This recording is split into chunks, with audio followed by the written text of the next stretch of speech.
All music is the same. It's just a new set of lyrics and a new backbeat. AndreGraziadei for the Backbeat experience today in a chat with Georgie Chapple. Hi. Delightful. Nice to meet. Yes. Thanks for taking some time out. Nice. Thank you. Georgie Chapple. Is that name short for Georgina? Yes. Pretty good guess. I know, yeah. Although nobody actually calls me Georgina. Right. It's George, G, or Georgie.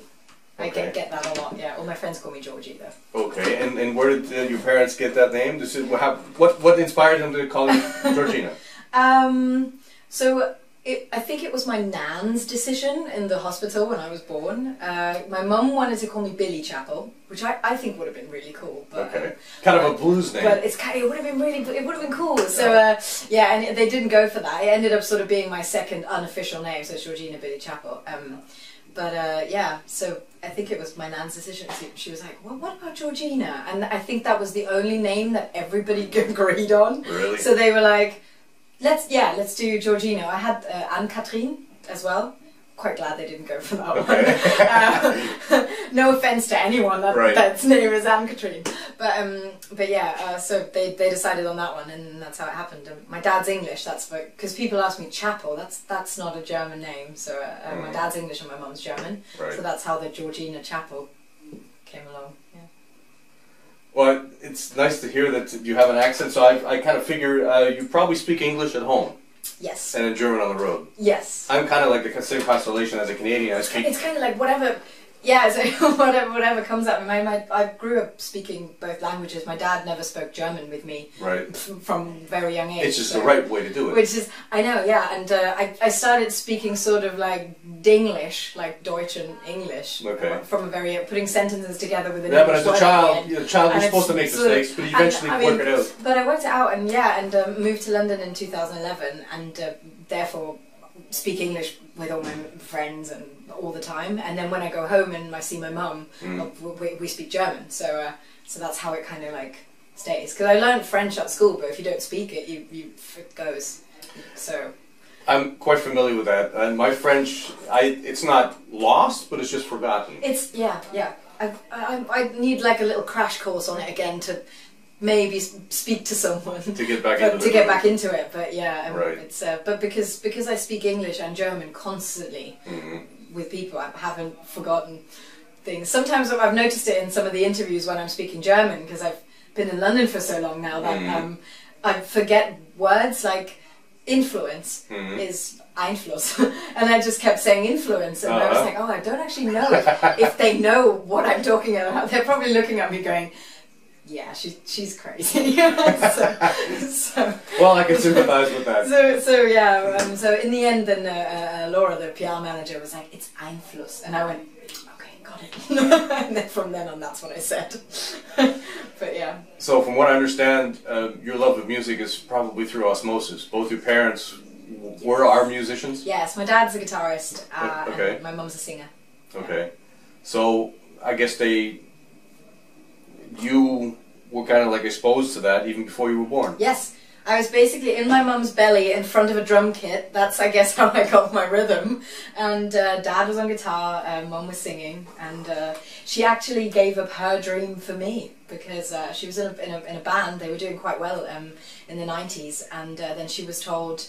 She tried to keep it a secret for a while that she was pregnant, and then, you know, people in the industry, you know how it is, they were like, yeah, no, we can't have a pregnant woman on this magazine, like that's not going to work. They ended up replacing her with another girl that maybe had similar hairstyle or whatever, and she had me. So and a very successful teacher now, and still sings in bands. But yeah, so that's why I'm also sort of inspired to, you know, try and make her proud, because she had to give up her dream for me.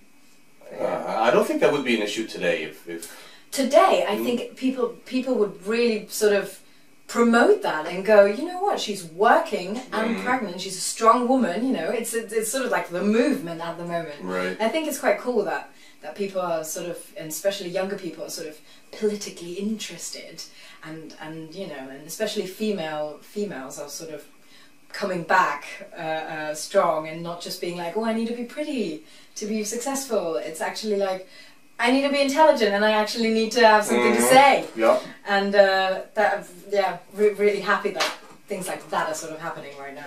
Yeah, that is the movement these days. Yeah, and that, you know, and Instagram accounts and stuff is not only just used for, look at my new lipstick, you know, it's that, but hey, I've got something to say about this political thing that happened, and this and this and this and that, and to kind of use your position to, like, if you do have a big following, that's something I can kind of dream of at the moment, but that's something that I've always said to myself as well, is if I ever have the opportunity to reach a lot of people, if it's through my music, you know, then I want it to be that I can say something as well, and then I can sort of, you know, give people a message as well, so, rather than just sing.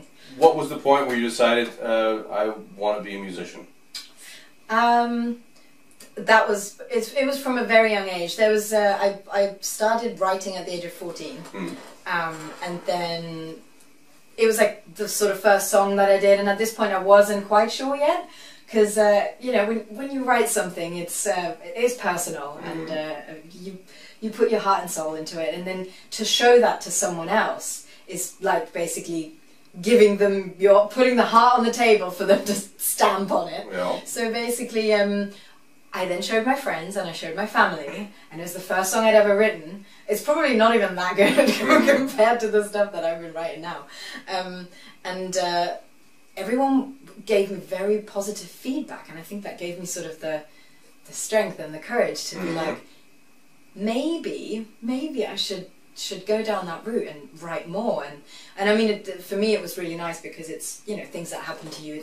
It's a nice way of, once you put it onto paper, it's like putting it away for ease of mind, and that's what happens with every song that I write. It's kind of like, oh, this is done. Oh wow, I feel so much lighter now, and yeah, and so that's the moment. So it was around, I guess it was around 16, 17. I was still in school, and I was like, I really want to do music, either acting or music. Okay. I actually I didn't know, because in Germany, I was living in Germany at the time, it's sort of, to do a music course at a university, it's very theoretical, and classical is a very big thing. You know, if you want to go down the educational academic route, it has to be classical, a lot of theory, and I was like, that doesn't sound like fun.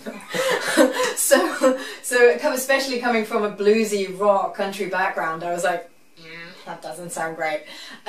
So basically how it happened was, I went to London and I did auditions for drama schools. Okay. And I was like, okay, well, if I'm not going to do singing, then I guess it's going to be acting, because it had to be something creative. It just had to be.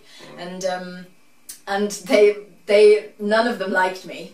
They were all like, we're very sorry, but unfortunately it's not going to happen this time.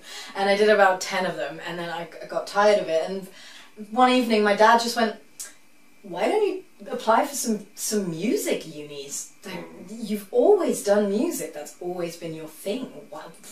You're writing, you write your own music, like, why don't you apply? I'm sure they'd love to have you. Right. And I did, and I got two answers within sort of like, it was like a month, sent like an audition tape, and they sent me emails back, and then they go, we'd be happy to have you on board, and then that's how it all started. That's when I realized I could do this as a professional job, because usually when people ask you, so what do you do for a living, and you go, I'm a singer-songwriter, they go, yeah, I know, but like, what's your job? Right. And it's kind of insulting, and I've kind of learned to deal with it over the years, because first you're like, well, that is my job, but now it's kind of like, it's because people don't see that as a normal job.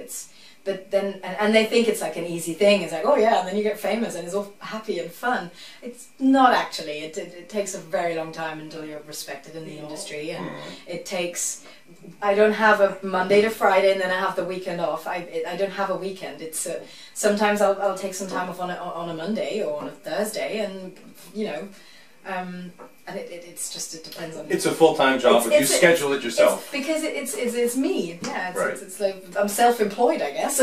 So yeah. So do you read music? I do. You do. I'm not amazing at it, okay, but I can. All right. Yeah. So what's the first instrument that you then officially picked up?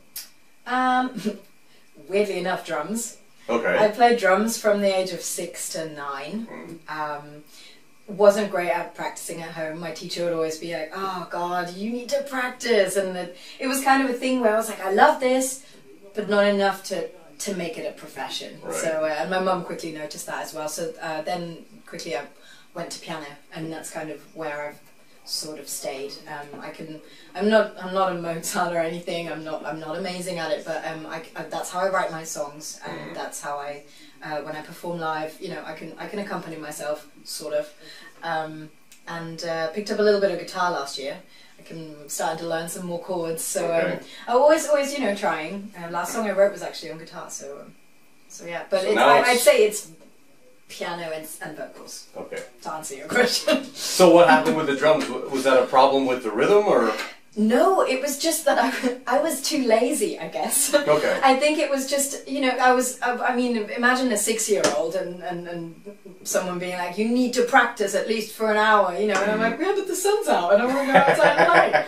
So it was, I think I might have been too young. Maybe if I would have still been interested in playing drums at the age of 16. Right. Who knows? Maybe I would be a badass drummer by now, but it just kind of didn't work out that way. But singing has always been a thing that I've been doing, and then so it was just it's always been so much fun, and I loved it so much that I couldn't imagine it being work. So it's kind of it just kind of happened. Yeah. So you grew up listening to, I guess, your parents' music, or listening to your own, and I figure that your influences would probably range from pop rock, AOR, rhythm and blues, and they'll probably throw in there some folk and country. Yeah, yeah. I like that. That's pretty much, actually, I should probably write down what you just said, because when people ask me, what does your music sound like? It's quite difficult to explain what you just said. That's what I picked up on the music that I was listening to. That's great. That's really, really good. I hope that people would take that from it when they listen to it, because that's exactly the influences that I grew up with. It's Toto and Journey, two of my favourite bands. Steve Perry. The Lung. Wish I could sing like him. Amazing. And then so that's kind of like the the rock background, and then the country comes in because my dad used to actually listen to Shania Twain. Okay, well she's Canadian, eh? I didn't say that, but my dad used to listen to Shania Twain, and actually Brad Paisley, and a little bit Keith Urban, and that's how I first got into country, and I loved it, and I thought it was great, and started listening to a couple of new country artists like Carly Pearce, Kelsey Ballerini. She's not really new, she's doing really well, and then I guess pop music is just because it's so current, it's so out there, and you can do pop music and put your influences into it. Like pop is no longer Britney Spears. Pop is whatever you kind of make of it, I guess, and that's kind of how I would describe my music. But the influences you said that really happy that you picked up. Listening to your EP and that's what came into mind. I was thinking of people like Alicia Keys or Katie Melua, even say Gloria Estefan or Carrie Underwood. Yes, Carrie. Actually, should have mentioned her. Yeah, love Carrie Underwood. She's great. So I heard that. That's so have you figured out your singing style, or you're still working on that?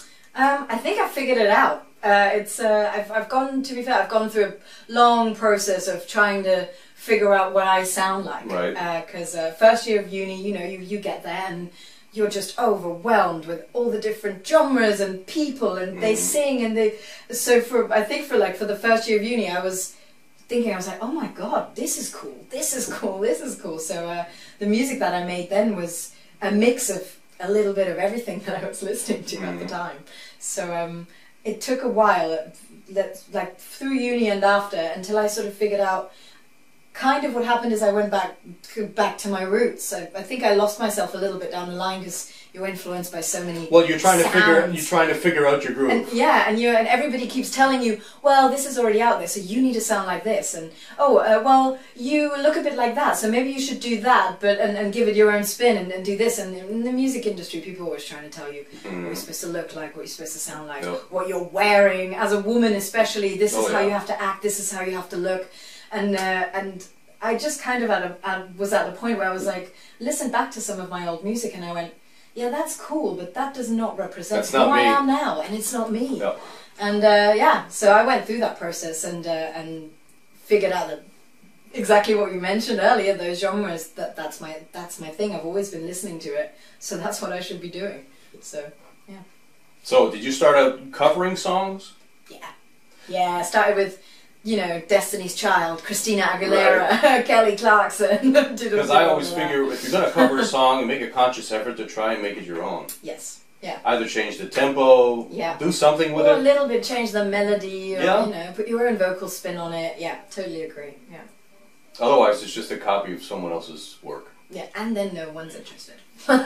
which happens a lot. I mean, there's a lot of rejection in the music industry, and I mean acting, and you know, it's everybody who's been in it knows it, and therefore I'm so thankful what's been happening with my music right now, and it just seems to be a good year for me so far, and really happy about it, and so it's just taking it one day at a time kind of thing, and so. Well, you're at the launch pad right now. It's just a matter of firing the rockets. Exactly. It's just. I'm like, well, where's this going to go? And someone asked me yesterday, where do you see yourself in 5 years? And I was like, I can't answer that question. I don't know. On stage. And it'll be on stage. It'll be on tour somewhere. It's as simple as that. I'll be doing music. But I don't actually want to think about where I am in 5 years. I'm just literally thankful for every day so far what's been happening. It's been really cool, yeah. So I was listening to Met You Yet. Yeah, good song. Thank you. Like I said, a lot of the influences I heard in that song. You did a remix of it. Yes, Louis Paul remixed it. Yeah. There's a different twist to it. Oh, it's completely different. What do you prefer? Which one do you? Well, I obviously prefer my own. Easier to bring across on stage. It's different because I mean, it's believable when I'm going to be doing my version like on stage.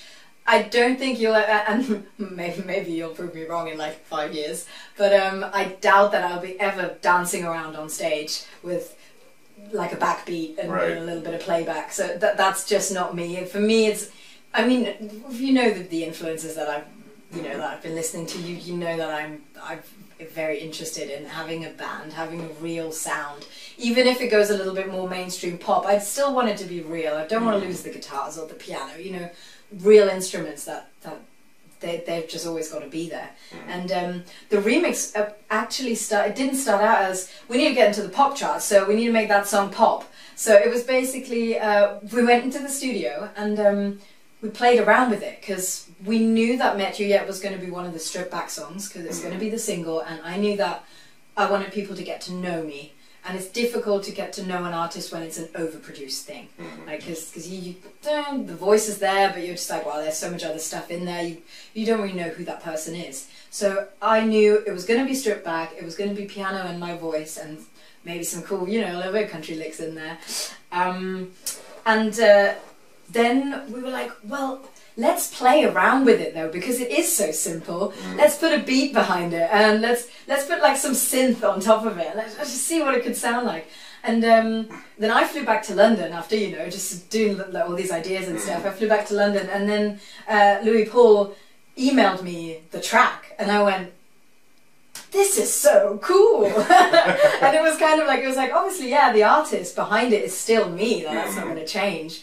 But I loved it so much, and I was like, you know what? I think we should give people the opportunity to connect with me as an artist, but also sing along and dance along. Like, you know, so you can reach so many more people when you sort of expand your genre a little bit, and I think that's what we did by releasing it alongside the original.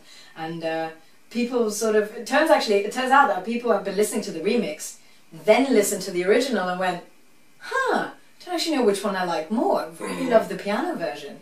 And then I go, that makes me really happy. I was like, so people who would probably have never just gone for a piano and vocal track because that's not their thing, they go and listen to the remix and they go, I quite like this. Let me check out the original. And then that's kind of like how it ended up working out. And it's really nice for me to see that people actually go to the original and go, wow, yeah, we really love it. Good idea. So, yeah, it kind of just kind of worked out. If I think about being it, fun to being a thing. if I think about it, that happened with the Bryan Adams song. I'm trying to remember which one it was. Cloud Number 9. Yeah. I first heard the remix, and then I heard the original. I thought, okay. Yeah, yeah. That's it. Yeah. It's. I remember it was that shuffle, that tick tick tick tick tick, and it was very sort of unlike Bryan Adams, but that's what made people listen to him as an artist. So I guess it's Well, I'm happy you're familiar with that. Yeah. Okay, so. There was something I also noticed. There was something called Project Signature. You did some rap on some song. Oh, yeah. I was about 15, 16. So it was kind of like my teenage time. And he was one of the friends that I played my very first song to. Okay. And he was a local guy that, you know, just rapped as a hobby, and did like shows on the weekend, like at this little place that it was like a youth hostel that we had a big stage in the back, and you know we'd get people and friends down to come and watch the shows, and one night I just had my iPod and I go, I wrote a song, can you have a listen to it? And he was blown away. He was like, I didn't know you could sing. And he was like, let's go into the studio, let's do something. And so we ended up sort of him rapping in German, then me adding like some hooks and stuff. And it's actually, I mean, it was one of those kind of like sort of distraction things of like, let's do this because it's really cool. It's like a project that we did, and then shortly after that I went to London, so we kind of lost touch a little bit, which is a shame. But I saw him last time I was in Germany, and he's doing really well, and he's really happy with the job that he's got and everything. So it's really nice to see an old friend doing well and sort of. But you did some rap in that track, didn't you? Yes. Oh, yes, I did rap. I rapped and gone. Yeah. Oh my God! Did you hear that? Is that still out there somewhere? Then again, it's my opinion. I thought, I don't think rap is your thing. No, it's not. So I was right then. My guitarist actually that plays for me in London, he's very into R&B and hip hop and grime and all that kind of stuff. And I mean, all these people that are out there, they're really talented and they're great rappers. And he said he found out that I rapped on one of my tracks, and every single time we meet up or we go out for a drink, he goes, "Okay, you're gonna show me that track," and I'm always like, "No one will ever hear me rap on this track." I know. So, where did you find it? I need to delete it. To be honest, I'm not sure. I have to look again. Yeah. That was, I guess that's part of finding myself. It's on YouTube. Oh wow. That's where I found it. Yeah. It's probably like an EP that we put out a while ago. Yeah. So, what would you say was your greatest advance since you've moved to England? It was finally being around like-minded people. Like people that don't tell you that music isn't a job, it's a hobby, but people that say, yeah, I'm in music, I'm trying to make it, I'm exactly like you. That was and I think London is I mean, one of the capitals for music, and that's mainly the reason that I went, and I've met, and like I thought I would, I met so many like-minded people, and people that sort of are still friends now from when I met in 2011, and it's just a really nice community there, and I mean London and the English people are just lovely. They're just polite. I mean, not all of them, but they're polite, and they're nice, and random stranger, you see them on the road, something happens, you go, "Oh, you're right," and in Germany you would probably be, they're not quite like that. I mean, the lovely open-minded people in Germany as well, but it's just something like that. And then because obviously my dad is English, and I always felt a connection to that. I don't know, maybe I could have ended up in America. I don't know. It was just at the time it was far enough away to pursue my career, not too far away from family though. So that's kind of yeah. Makes sense. I am going to Nashville in September, so I'll be like, okay guys, so if I like it there, maybe I'll move there, who knows. What would success mean to you? Like, what does the word success mean to you, or if whatever your interpretation of success is. Well, I'd say my interpretation of success has always been, rather than just being famous, it's always been being respected in the industry but other musicians, other producers, other people, managers, labels, you name it.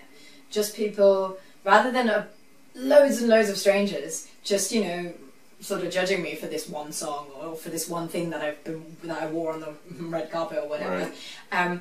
It's success for me means that all these people respect me and my music, and someone mentions my name and they go, yeah, I remember her, like that song that she wrote is great, and I respect her for that. Like that would mean so much to me. I mean, and then I guess once you have that, I think maybe the other stuff does sort of come along with it. But that's always been something that's really important to me. So that's what I would say, I guess. But that would mean so much if someone that I've admired for ages would go, yeah, no, I've heard your song. I'd be like, oh my god. So yeah. Okay. Final thing, I do something called word association. So if I throw a word at you, what's the first thing that comes to mind? Oh god, okay. All right. Yeah. Family. Love. All right. Politics. Important. Really? Like I said at the beginning, I mean, well, politics itself is a different thing, but when I think of politics, I think of it being important in terms of the movement, like how it's being called right now, and that a lot of more sort of young people are engaging with it. Rather, usually when you get, you know, when you get the poll thing, you get it through the mail and you go, well, bin it. Nobody's interested. Right. And I think it's quite nice, and it's quite important right now that people are actually interested and engaged, and you know, and the women movement at the moment is so strong, and people in music and all across the world that reach a lot of people, they use that platform well to, you know, to actually have their say in politics. Because if I may add, I don't think everybody that is actually in a powerful position right now in politics is doing such a great job. No. Exactly. So that's where I'm going with that. It is important, Okay. but more so that we engage and we make sure that we have our say. With Brexit, a lot of people said, well, maybe I should have voted. Yeah, exactly. Yeah, I did, and we lost. Yeah. Yeah, big shame. Okay. Yeah. Environment. Green. Okay. Internet. I'm only allowed to answer with one word. No. Oh, okay. That's why I thought it was one word. Oh, okay. So internet, I think, very important. Not always. Well, I'll just put sadly becoming more and more important. But it is I think it's a good way to reach more people, because it's you can connect with people across the globe with that, and I think that's definitely opened people's minds and things that we can do these days. Call it a necessary evil. But yeah, pretty much. Because if you look at social media, a lot of people are misusing it for specific things. So that's why it's kind of like like you said, that's actually what I should have said. Necessary. Necessary. Yeah. All right, the last one. Yep. Autonomous vehicles. Is that the whole sort of energy self-driving saving, cars? Self-driving cars, yeah. Well, if it's actually possible in a safe way, I'm immediately, because we're not used. I think in about 10, 15, 20 years, we wouldn't even think about it. It would just be normal. But right now, I just see collisions and oh my god, and because it is a machine, and you can program machines. But a person can react in a way that a machine can't. I mean, again, in a couple of years that might change. But I think it's cool, and I think it's innovative. But at the same time, it scares me a little, because we might be not doing ourselves a favour with it. I guess. I would just miss the actual act of driving. I'm an active driver. I love driving. I even love driving stick. Thingy more than with automatic. What's it called? Stick. Kupplung. Stick. Yeah, stick. Yeah. Then with manual transmission. Manual. That's it. Yeah. Manual and automatic. Yeah. Because automatic, it doesn't even make you. It just does everything. It just And most of the time it doesn't even do it when I would have done it. I was like, okay, go in second. Oh, it's like, and then it goes, and it drives me mad. So I just love driving with a stick. Well, I wish you pleasant travels. Thank you very much. Oh yeah, we're off now. Yes, thank you for Yeah. the chat.